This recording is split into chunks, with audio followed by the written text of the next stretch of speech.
रुकिए, अगर आप भी नमाज छोड़ते हैं तो इसे सुनने के बाद आप कभी नमाज नहीं छोड़ेंगे। क्या आपको पता है कि इस दुनिया के सबसे बेहतरीन इंसान हमारे नबी सल्लल्लाहु अलैहि वसल्लम के आखिरी अल्फाज क्या थे? जब मौत का फरिश्ता दरवाजे पर खड़ा था और रूह परवाज करने का वक्त आ गया था, तब उन्होंने अपनी उम्मत से क्या कहा था? मदीने की वो उदास सुबह थी।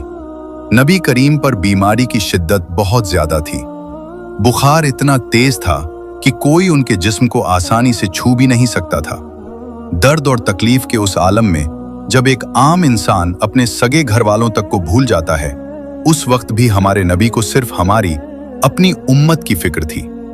हजरत अली रजी अल्लाह अन्हु फरमाते हैं कि उस आखिरी वक्त में नबी करीम की जुबान मुबारक से जो आखिरी अल्फाज निकले वो थे अस्सलाह अस्सलाह, और अपने गुलामों के हक में अल्लाह से डरना। यानी मेरी उम्मत, नमाज न छोड़ना, नमाज न छोड़ना। जरा सोचिए, जिस चीज की वसीयत उस वक्त की जा रही है जब इंसान दुनिया से जा रहा हो, उसकी अहमियत अल्लाह की नजरों में कितनी बड़ी होगी।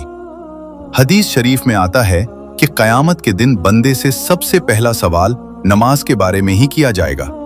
अगर उसकी नमाज सही निकली तो उसके बाकी सारे आमाल भी सही निकलेंगे, और अगर नमाज खराब निकली तो सब खराब हो जाएगा।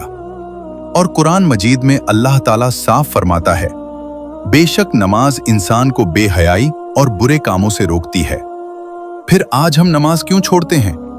क्या हमारी नींद हमारे नबी की आखिरी वसीयत से ज्यादा प्यारी है? क्या हमारा कारोबार और हमारी दुनिया अल्लाह के हुक्म से ज्यादा बरी हो गई है?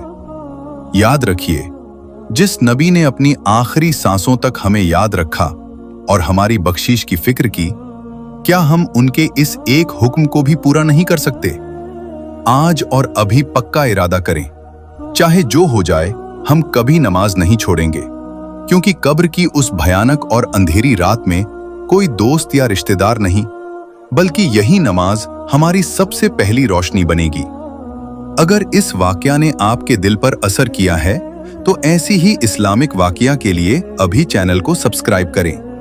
और अगर आपने भी आज से नमाज कायम करने का पक्का इरादा कर लिया है तो गवाही के तौर पर कमेंट में इंशाअल्लाह जरूर लिखें, और इसे कम से कम उन 3 लोगों तक जरूर पहुंचाएं जिन्हें आप अल्लाह की हिफाजत में देखना चाहते हैं।